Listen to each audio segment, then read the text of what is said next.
ਜਾਫਰ ਸਾਹਿਬ ਤੁਹਾਡੇ ਕੋਲੋਂ ਆਗਾਜ਼ ਕਰਦੇ ਹਾਂ। ਕੰਪਲੀਟ ਡੋਮੀਨੇਟ ਕੀਤਾ ਅਰਜਨਟਾਈਨ। ਹੁਣ ਅਸੀਂ ਇਹ ਵੀ ਨਹੀਂ ਕਹਿ ਸਕਦੇ ਕਿ ਆਸਟਰੀਆ ਜਾਂ ਕੈਪ ਵਰਦੇ ਨੂੰ ਹਰਾ ਕਰ ਅੱਗੇ ਆਏ ਨੇ, ਨਹੀਂ ਕੱਲ ਤੇ ਇੰਗਲੈਂਡ ਦਾ ਜਿਹੜਾ ਗਰੂਰ ਸੀਗਾ ਉਹ ਵੈਸੇ ਹੀ ਥੱਲੇ ਲੱਗ ਗਿਆ ਤੇ ਕੀਪਰ ਬੜਾ ਖੁਸ਼ ਸੀਗਾ ਇੰਗਲੈਂਡ ਦਾ ਕਿ ਮੈਂ ਬੜੇ ਗੋਲ ਬਚਾ ਲਏ ਨੇ, ਲੇਕਿਨ ਅਚਾਨਕ ਸਾਰਾ ਮੈਚ ਚੇਂਜ ਹੋ ਗਿਆ ਤੇ ਅਰਜਨਟਾਈਨ ਜਿੱਤ ਗਿਆ। ਕੀ ਕਹੋਗੇ ਤੁਸੀਂ? ਜੀ ਮੁਫਾਜ਼ ਸਾਹਿਬ ਤੁਹਾਡਾ ਬਹੁਤ ਬਹੁਤ ਸ਼ੁਕਰੀਆ ਜੀ। ਬਿਲਕੁਲ ਐਸੀ ਇਹ ਕੱਲ ਜਿਹੜਾ अर्जेंटीना के बारे एक गल मशहूर हुई सी कि अर्जेंटीना रेफरीज के सिर से मैच जित रहा है तो फीफा की मैनेजमेंट के सिर से सेमीफाइनल पहुंचे है। उन्होंने कल उस तासर को बिल्कुल गलत साबित करता ते मैच बड़ा अच्छा उन्होंने खेलिया। शुरू से उन्होंने खिलाफ इंग्लैंड ने गोल भी कर लिया 55वें मिनट के, लेकिन उस तो बाद 85वें मिनट तक मैच जो इंग्लैंड के हक से रहा। तो फिर उस तो बाद अर्जेंटीना के वालों फर्नांडिस ने तो फिर स्टॉपेज टाइम शुरू होने तो बाद मार्टिन्स ने जो गोल करके अपनी टीम की जी फतह वो मोहर लाती इंग्लैंड को वापस उन्होंने मुल्क भेजता कि तुम फाइनल नहीं जाओगे, तुम हूँ घर जाओगे। मुफाज साहब मैं पहले भी गल करना, मैं दोबारा वही गल कहांगा कि बड़िया टीमां ने जिहड़ियां वो अपने नफ्सियात के उत्ते अपने असाब के उत्ते कंट्रोल रख के मैच जितदियां ने। जे कल दा असीं मैच वेखीए तो पहले 85 मिनट तक भी तुसीं भी मैच नूं फॉलो मैच देख रहे तो साफ नजर आ रहा कि जो इंग्लैंड की टीम ने गोल कर लिया तो कोई 70-75 मिनट तो बाद फैन के नाल जी इंग्लैंड की टीम है वो आप भी सानू थोड़ी जी रिलैक्स नजर आ रही थी। तो रिलैक्स होंदिया तुसीं देखो कि उन्होंने रिलैक्स होने का नतीजा की निकलिया, उन्होंने आसान ले लिया मैच कि असीं जित गए। तो 85वें मिनट के एंजो फर्नांडिस ने गोल करता। उस तो बाद पहला जो गोल होया तो उस तो बाद फिर उन्हें अपना गेयर शिफ्ट किया तो फिर इंग्लैंड की टीम जरूरत तो ज्यादा मुख्ताज हो गई, ज्यादा डिफेंसिव हो गई। तो उन्होंने दूजे गोल पोस्ट से अटैक करने की निस्बत गोल बचाने की कोशिश की है। उन्होंने एक होर गोल करवा लिया ते बड़ी साफ ते क्लीयर कट जी नाकस प्लानिंग कि वो या ये इंग्लैंड के कप्तान ने बड़ी वड्डी बढ़त मारी सी कि असीं मैसी नूं कंट्रोल नहीं करना, असीं दूजियां नूं करना है। चलो जी मैसी ने गोल नहीं कीते लेकिन दूजे दो खिलाड़ी गोल करके सानूं मैच हरवा गए। ओवर कॉन्फिडेंस कल इंग्लैंड की टीम को ओवर कॉन्फिडेंट लगी, फिर अच्छे तरीके नाल गोल होया। उस तो बाद उन्होंने रिलैक्स किया अपने आप को जी हूँ शायद आखिरी 10 मिनट रह गए, हुण असीं मैच जितने हैं। लेकिन वही गल है कि अर्जेंटीना को पता नहीं किहड़ी ऐसी कोई ताकत है कि आखिरी 1-2 मिनटां दे विच 2-3 गोल करके ते मैच जित जांदे। जब ऐसा मुझे लगता है कि वो खिलाई मखलूक होंदी ना पाकिस्तान की एस्टैब्लिशमेंट के कितना कितना इल्जाम लगता है, वही फिर अर्जेंटाइन का इल्जाम ला देना चाहिए कि खिलाई मखलूक ने इन्होंने जिताता है। नहीं जी खिलाई मखलूक नहीं कह सकते क्योंकि कल अर्जेंटीना की मेहनत नजर आई है। मैं कहना कि जरूरत तो ज्यादा जमाती इंग्लैंड की टीम को तो फिर एक गोल होने तो बाद जरूरत तो ज्यादा डिफेंसिव होना जेड़ा उन्होंने लै डुबिया उन्होंने की वजह तो फाइनल नहीं खेल रहे थे, फाइनल तो बाहर हो गए ने। बिल्कुल जब मैंने एक और चीज भी याद आ गई, वो जेडी खरगोश ते कछवे की रेस होंदी ना, वो खरगोश सुता रह गया फिर कछवा आराम नाल जित गया। कल मैसी वाकई कछे बन गए सीगे ते यासिर साहब तुसीं कल की कहोगे? दोनों असिस्ट कीते ने मैसी ने, मतलब शानदार अंदाज में। ਅਸੀਂ ਇਹ ਵੀ ਨਹੀਂ ਕਹਿ ਸਕਦੇ कि यार मैसी ने मेहनत नहीं की, वो भी पेश रहे ने अपनी टीम ਦੇ ਨਾਲ। मैसी ने इस वर्ल्ड कप ਦੇ ਵਿੱਚ ਕੋਈ 13 असिस्ट ਕੀਤੇ ਨੇ, 8 ਗੋਲ ਕੀਤੇ ਨੇ, मतलब गोल्डन बूट ਦੇ ਦਾਅਵੇਦਾਰ ਨੇ।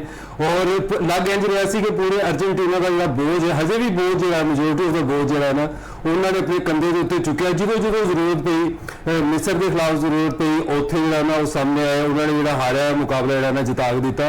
ਔਰ ਇੱਥੇ ਵੀ ਜਿਸ ਤਰ੍ਹਾਂ ਗੱਲ ਕਰ ਰਹੇ ਸੀ ਜਾਫਰ ਸਾਹਿਬ, ਆਖਰੀ ਮਿੰਟਾਂ ਦੇ ਵਿੱਚ ਤਾਂ ਬੰਦਾ ਜਿਹੜਾ ਟੀਵੀ ਛੱਡ ਦਿੰਦਾ ਹੈ। ਔਰ ਇੰਗਲੈਂਡ ਦੀ ਟੀਮ ਦਾ ਦੇਖੋ ਮੈਸੀ ਤੋਂ ਕ੍ਰੈਡਿਟ ਨਹੀਂ ਮੈਂ ਲੈਂਦਾ, ਮੈਂ ਮਿਸਰ ਦੇ ਖਿਲਾਫ ਵੀ ਜਿਹੜਾ ਮੈਚ ਸੀ ਉਹਦੇ ਵਿੱਚ ਵੀ ਮੈਸੀ ਤੋਂ ਕ੍ਰੈਡਿਟ ਨਹੀਂ ਲਿਆ ਸੀ। ਗ੍ਰੇਟੈਸਟ ਪਲੇਅਰ ਹੈ ਇਸ ਵਕਤ ਇਸ ਐਰਾ ਦਾ। ਲੇਕਿਨ ਇੰਗਲੈਂਡ ਨੇ ਜਿਸ ਤਰ੍ਹਾਂ ਡੈਕਲਨ ਰਾਈਸ ਨੂੰ ਔਰ ਉਸ ਤੋਂ ਬਾਅਦ ਐਂਥਨੀ ਗਾਰਡਨ, ਇਹਨਾਂ ਨੇ ਮਿਡਫੀਲਡ ਕਾਫੀ ਜ਼ਿਆਦਾ ਵੀ ਨਾ ਹੋਲਡ ਕੀਤੀ ਹੋਈ ਸੀ ਤੇ ਉਹ ਜਿਹੜਾ ਸਪੇਸ ਚਾਹੀਦੀ ਸੀ ਨਾ ਮੈਸੀ ਨੂੰ ਤੇ ਅਰਜਨਟੀਨਾ ਨੂੰ, ਫਰਨੈਂਡਸ ਨੂੰ, ਮਾਰਟੀਨਸ ਨੂੰ, ਉਹ ਮੈਨੂੰ ਲੱਗਦਾ ਜਦੋਂ ਬਹੁਤ ਜ਼ਿਆਦਾ ਡਿਫੈਂਸਿਵ ਹੋ ਗਏ ਜਿਸ ਤਰ੍ਹਾਂ ਅਗੇਂਸਟ ਮੈਕਸੀਕੋ ਰੈੱਡ ਕਾਰਡ ਤੋਂ ਬਾਅਦ ਇਹਨਾਂ ਨੇ ਆਪਣੇ ਡਿਫੈਂਡਰ ਬਹੁਤ ਜ਼ਿਆਦਾ ਇਹਨਾਂ ਗੇਮ ਦੇ ਵਿੱਚ ਲਿਆਂਦੇ ਸੀ। 6 ਡਿਫੈਂਡਰ ਦੇ ਨਾਲ ਕੋਸ਼ਿਸ਼ ਕੀਤੀ ਗਈ ਕਿ ਅਰਜਨਟੀਨਾ ਦਾ ਜਿਹੜਾ ਤੂਫਾਨ ਹੈ ਨਾ ਉਹਨੂੰ ਜਿਹੜਾ ਨਾ ਰੋਕ ਲਿੱਤਾ ਜਾਵੇ। 10 ਮਿੰਟ ਰਹਿ ਗਏ ਨੇ, ਹੁਣ ਅਸੀਂ ਆਪਣੇ ਹਾਫ ਦੇ ਵਿੱਚ ਹੀ ਜਾ ਕੇ ਜਿਹੜਾ ਨਾ ਹੱਥ ਬੰਨ ਲਵਾਂਗੇ ਤੇ ਅੱਗੇ ਇੱਕ ਵਾਲ ਖੜੀ ਕਰ ਲਵਾਂਗੇ। ਵਾਲ ਜ਼ਰੂਰ ਖੜੀ ਕੀਤੀ। ਉਸ ਤੋਂ ਬਾਅਦ ਜਿਹੜੇ ਹਮਲੇ ਹੋਏ ਔਰ ਫਿਰ ਜਿਹੜਾ ਚੈਂਪੀਅਨਸ ਮਾਈਂਡਸੈਟ ਜਿਸ ਤਰ੍ਹਾਂ ਖੁਲਾਈ ਮਖਲੂਕ ਦੀ ਗੱਲ ਕਰਦੇ ਨਾ 2022 ਦੇ ਵਿੱਚ ਵੀ ਅਗੇਂਸਟ ਸਾਊਦੀ ਅਰੇਬੀਆ ਹਾਰਨ ਤੋਂ ਬਾਅਦ ਜਿਸ ਤਰ੍ਹਾਂ ਮੈਸੀ ਨੇ ਅਰਜਨਟੀਨਾ ਨੇ ਵਰਲਡ ਕੱਪ ਜਿੱਤਿਆ ਸੀ। 2014 ਅਸੀਂ ਯਾਦ ਕਰਦੇ ਹਾਂ ਕਿ ਉਹਨਾਂ ਨੇ ਫਾਈਨਲ ਖੇਲਿਆ ਸੀ।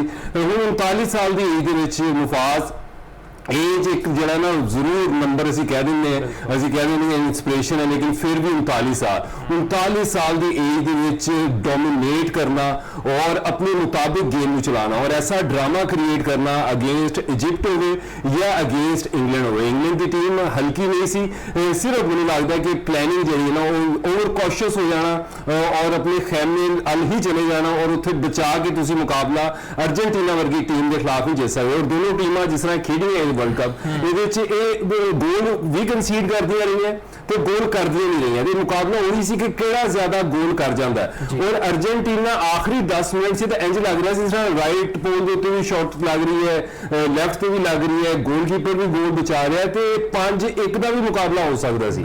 ਮਤਲਬ ਜਿਸ ਤਰ੍ਹਾਂ ਉਹਨਾਂ ਨੇ ਫਿਰ ਕਰਾਊਡ ਸਪੋਰਟ ਕਰਨ ਲੱਗ ਗਿਆ, ਇੱਕ ਗੋਲ ਜਦੋਂ ਹੁੰਦਾ ਹੈ ਅਰਜਨਟੀਨਾ ਦਾ ਤੇ ਇੱਕ ਡਿਫਰੈਂਟ ਜਿਹੜਾ ਨਾ ਬੀਸਟ ਜਿਹਨੂੰ ਕਹਿੰਦੇ ਨਾ ਕਿ ਅਰਜਨਟੀਨਾ ਦਾ ਜਿਹੜਾ ਨਾ ਬਾਹਰ ਆ ਜਾਂਦਾ ਔਰ ਬੜਾ ਅੱਛਾ ਹੀ ਫਾਈਨਲ ਜਿਹੜਾ ਨਾ ਸੈਟਅਪ ਹੋ ਗਿਆ ਮੁਫਾਸ।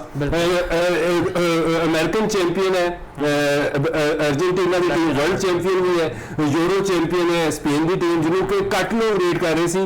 ਫਰਾਂਸ ਨਾਲ ਐਕਸਪੈਕਟੇਸ਼ਨ ਜ਼ਿਆਦਾ ਸੀ ਲੇਕਿਨ ਸਪੇਨ ਨੇ ਬੜਾ ਹੀ ਅੱਛੇ ਤਰੀਕੇ ਨਾਲ ਆਊਟ ਕਲਾਸ ਕੀਤਾ ਔਰ ਬੜਾ ਹੀ ਜ਼ਬਰਦਸਤ ਇੱਕ 50-50 ਵਾਲਾ ਜਿਹੜਾ ਨਾ ਫਾਈਨਲ ਜਿਹੜਾ ਨਾ ਸੈਟਅਪ ਹੋ ਵੇਖਿਆ। ਤੇ ਜਾਫਰ ਸਾਹਿਬ ਬੇਸ਼ੱਕ ਮੈਚ ਬੜਾ ਜ਼ਬਰਦਸਤ ਕੀਤਾ, ਅਰਜਨਟਾਈਨ ਨੇ ਮਿਹਨਤ ਵੀ ਕੀਤੀ ਹੈ ਲੇਕਿਨ ਉਹ ਜਿਹੜੀ ਕੰਟਰੋਵਰਸੀਆਂ ਬਣੀ ਹੋਈਆਂ ਨੇ ਕਿ ਫੇਵਰ ਦਿੱਤਾ ਗਿਆ ਸੀ ਅਰਜਨਟਾਈਨ ਨੂੰ, ਹੈ ਤੇ ਅਸੀਂ ਆਪਣੀਆਂ ਅੱਖਾਂ ਨਾਲ ਵੇਖਿਆ ਕਿ ਸੋਮਾਲੀਆ ਦੇ ਰੈਫਰੀ ਨੂੰ ਕਦੀ ਵਾਪਸ ਭੇਜਤਾ, ਈਰਾਨ ਦੀ ਟੀਮ ਨੂੰ 5-5 ਘੰਟੇ ਇੰਤਜ਼ਾਰ ਕਰਵਾਇਆ ਗਿਆ, ਫਿਰ ਆਸਟਰੀਆ ਨਾਲ ਜਿੱਦਾਂ ਜਿੱਤੇ, ਫਿਰ ਇਜਿਪਟ ਨਾਲ ਜਿੱਦਾਂ ਉਹ ਜਿੱਤੇ। ਉਹ ਜਿਹੜੇ ਪੁਰਾਣੇ ਗੁਨਾਹ ਨੇ ਉਹ ਤੇ ਨਹੀਂ ਧੁਲ ਜਾਣਗੇ ਇਸ ਮੈਚ ਦੇ ਨਾਲ? ਮੁਫਾਸ ਸਾਹਿਬ ਅਸੀਂ ਗੱਲ ਕੱਲ ਵੀ ਇਹ ਕੀਤੀ ਸੀ, ਤੁਹਾਡੇ ਪ੍ਰੋਗਰਾਮ ਦੇ ਫੁਰਸਤ ਨਾਲ ਹੀ ਕੀਤੀ ਸੀ ਕਿ ਇੰਗਲੈਂਡ ਦੇ ਖਿਲਾਫ ਰੈਫਰੀ ਉਹਨਾਂ ਨੂੰ ਸਪੋਰਟ ਕਰ ਨਹੀਂ ਸਕਦੇ ਕਿਉਂਕਿ ਇੰਗਲੈਂਡ ਨਾ ਤਾਂ ਕੋਈ ਛੋਟਾ ਨਾ ਇੰਗਲੈਂਡ ਦੀ ਜਿਹੜੀ ਫੈਡਰੇਸ਼ਨ ਹੈ ਉਹ ਐਡੀ ਮਾਠੀ ਫੈਡਰੇਸ਼ਨ ਹੈ ਕਿ ਫੀਫਾ ਦੀਆਂ ਜ਼ਿਆਦਤੀਆਂ ਨੂੰ ਬਰਦਾਸ਼ਤ ਕਰ ਲੇਗੀ ਤੇ ਇਹਦੇ ਵਿੱਚ ਨਾ ਤੇ ਕੱਲ ਕੋਈ ਰੈਫਰੀ ਦਾ ਕਮਾਲ ਹੈ, ਕੋਈ ਇਮਾਨਦਾਰੀ ਵਿਖਾਈ ਹੈ ਤੇ ਨਾ ਹੀ ਇਹਦੇ ਵਿੱਚ ਫੀਫਾ ਦਾ ਕੋਈ ਕਮਾਲ ਹੈ, ਕੋਈ ਆਪਣੇ ਆਪ ਨੂੰ ਗੈਰ ਜਾਨਿਬਦਾਰ ਸਾਬਤ ਕੀਤਾ ਹੈ। ਬੇਸਿਕਲੀ ਅਗਲਾ ਕਹਿੰਦੇ ਨਾ ਕਿ ਜਦੋਂ ਸਾਹਮਣੇ ਵਾਲਾ ਤਗੜਾ ਹੋਏ ਤੇ ਫਿਰ ਤੁਸੀਂ ਉਹ ਜਿਹਾ ਕਦਮ ਚੁੱਕਦੇ ਆ, ਡਰ ਜਾਂਦੇ ਹੋ ਕਿ ਯਾਰ ਅਗਲੇ ਵੱਲੋਂ ਵੀ ਰਿਸਪੌਂਸ ਆ ਸਕਦਾ ਹੈ। ਬਾਕੀ ਗੱਲ ਹੈ ਕੱਲ ਰੈਫਰੀ ਦੀ ਸਪੋਰਟ ਨਹੀਂ ਸੀ ਲੇਕਿਨ ਉਸ ਤੋਂ ਬਾਵਜੂਦ ਅਰਜਨਟੀਨਾ ਨੇ ਮੈਚ ਕੱਲ ਅੱਛਾ ਖੇਡਿਆ। ਪਲੈਨਿੰਗ ਦੀ ਕਮੀ ਸੀ ਇੰਗਲੈਂਡ ਦੀ ਟੀਮ ਦੀ ਜਿਹਦੀ ਵਜ੍ਹਾ ਤੋਂ ਅਰਜਨਟੀਨਾ ਨੇ ਮੈਚ ਜਿੱਤਿਆ।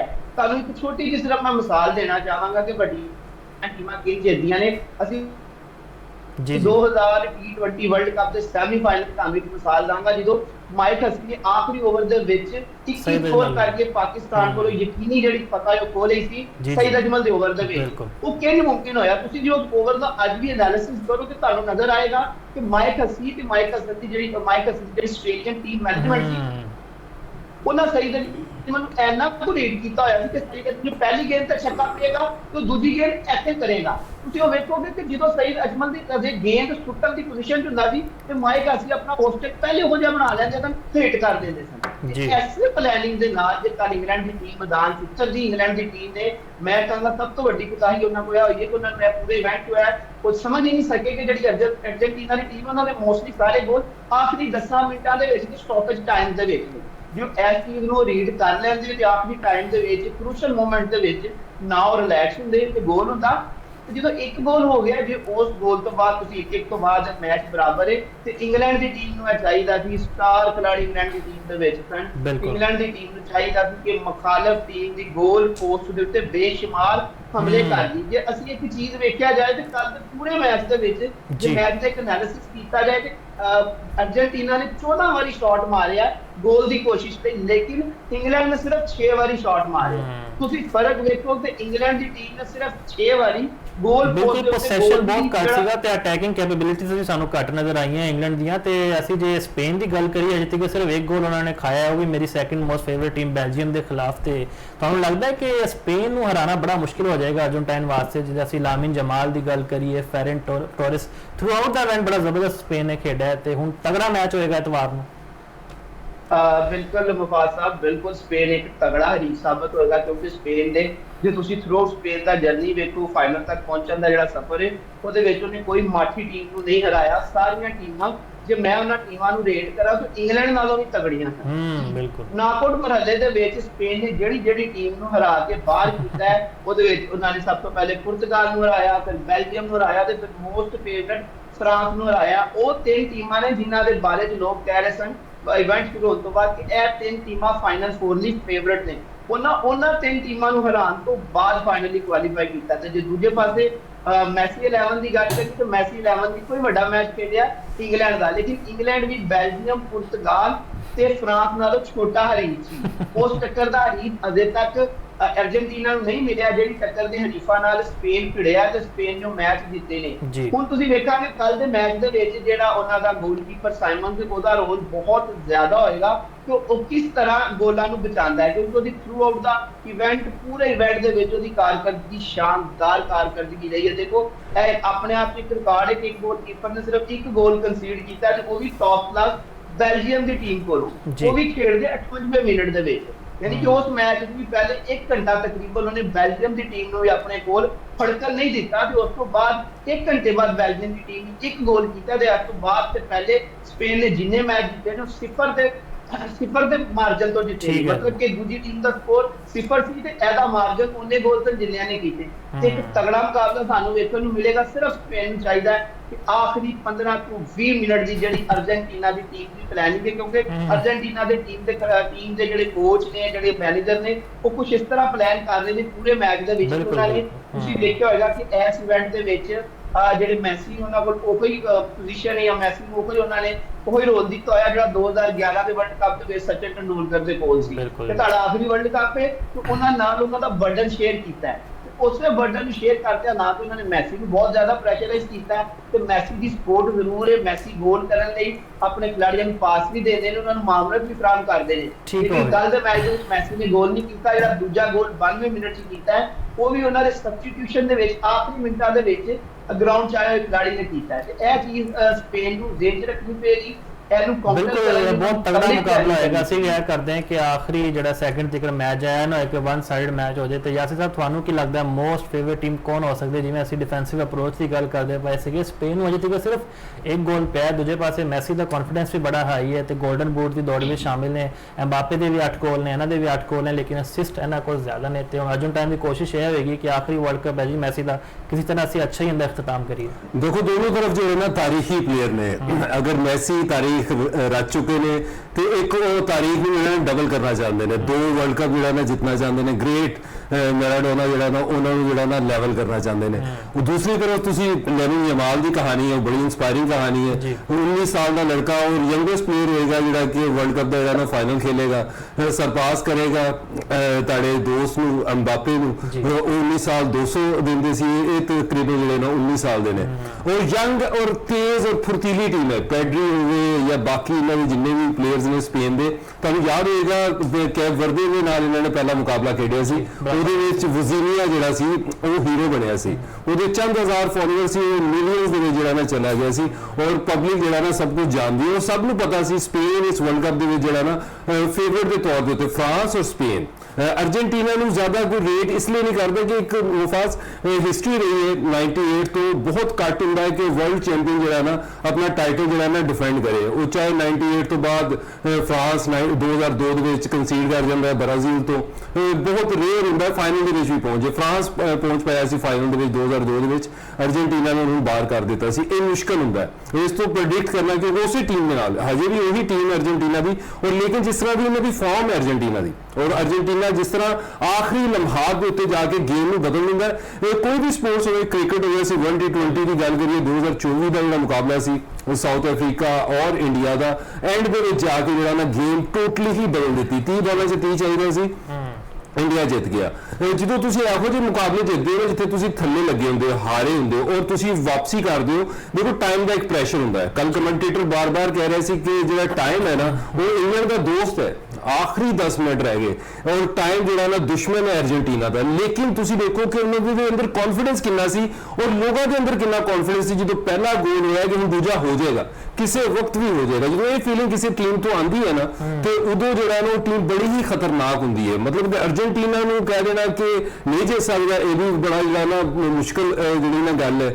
ਅਰਜਨਟੀਨਾ ਵੀ ਦਿਖਾਈ ਦਿੰਦੀ ਅਗਰ ਉਹਦੀ ਟੀਮ ਨੂੰ ਦੇਖੋ ਕਿ ਉਹ ਵਰਲਡ ਕੱਪ ਜਿੱਤ ਸਕਦੀ। ਫਿਰ ਸਪੇਨ ਨੂੰ ਦੇਖੋ ਜਿਸ ਤਰ੍ਹਾਂ ਯੂਰੋ ਚੈਂਪੀਅਨ, ਫਰਾਂਸ ਨੂੰ ਬਾਰ ਬਾਰ-ਬਾਰ ਹਰਾਣਾ ਇੰਗਲੈਂਡ ਨੂੰ ਯੂਰੋ ਕੱਪ ਦੇ ਵਿੱਚ ਬੜੀ ਅੱਛੀ ਟੀਮ ਇੰਗਲੈਂਡ ਦੀ ਸਟ੍ਰੈਟਜੀ ਵਾਈਜ਼ ਮੈਂ ਕਹਿੰਦਾ ਕਿ ਮਾਰ ਖਾਦੀ ਕਿ ਤੁਸੀਂ ਇੰਨੇ ਜ਼ਿਆਦਾ ਡਿਫੈਂਡਰ ਜਦੋਂ ਪਾ ਦਿੰਦੇ ਹੋ ਤੁਸੀਂ ਨਾਰਮਲ ਗੇਮ ਖੇਡਦੇ ਹੋ ਸਕਦੇ ਕਿ ਇਹਨੂੰ ਅੱਛੀ ਗੇਮ ਜਿਹੜੀ ਉਹ ਫਿਨਿਸ਼ ਕਰ ਜਾਂਦੇ ਜੇ ਤੇ ਫਿਰ ਨਾ ਸਕਦੇ ਕੋਈ ਡਰਾ ਕਰ ਲੈਂਦੇ ਜਾਂ ਪੈਨਲਟੀਜ਼ ਦੇ ਉੱਤੇ ਚਲੇ ਜਾਂਦੇ ਲੇਕਿਨ ਉਹਨਾਂ ਨੇ ਇੰਗਲੈਂਡ ਨੂੰ ਹਰਾਇਆ ਹੋਇਆ ਹੈ ਸਪੇਨ ਦੀ ਟੀਮ ਨੇ ਸੋ ਸਪੇਨ ਗੋਲ ਵੀ ਘੱਟ ਖਾਦਾ ਹੋਇਆ ਹੁਣ ਇੱਥੇ ਜਿਹੜਾ ਨਾ ਉਹ ਜਿਹੜਾ ਆਖਰੀ ਲਮਹਾਤ ਦੇ ਵਿੱਚ ਅਰਜਨਟੀਨਾ ਜਿਹੜਾ ਗੇਮ ਨੂੰ ਬਦਲਦਾ ਹੈ ਔਰ ਜਿਹੜੇ ਦੀਵਾਰਾਂ ਤੋੜ ਦਿੰਦਾ ਹੈ ਡਿਫੈਂਡਰ ਹੋਣ ਜਾਂ ਗੋਲਕੀਪਰ ਹੋਵੇ ਉਹਨਾਂ ਨੂੰ ਬੀਟ ਕਰਦਾ ਹੈ ਤੇ ਬੜਾ ਹੀ ਕਲਾਸੀਕਲ ਹੋਇਆ ਇਹ ਲੱਗਦਾ ਕਿ ਆਖਰੀ ਸੈਕਿੰਡ ਤੱਕ ਕਿਸੇ ਨੂੰ ਖੁਸ਼ੀਆਂ ਨਹੀਂ ਮਨਾਉਣੀ ਚਾਹੀਦੀਆਂ ਜੇ ਅੱਗੇ ਤੁਹਾਡੇ ਅਰਜਨਟਾਈਨ ਹੋਏ ਵੈਸੇ ਕੱਲ ਦਾ ਤਜਰਬਾ ਸਹੀ ਸਾਬਿਤ ਹੋ ਗਿਆ ਤੇ ਅਸੀਂ ਵੀ ਹੈ ਨਾ ਹੁਣ ਕਦੀ ਵੀ ਨਹੀਂ ਚਾਹਾਂਗੇ ਕਿ ਜੀ ਮੈਚ ਬਿਲਕੁਲ ਹੀ ਵਨ ਸਾਈਡਡ ਹੋਏ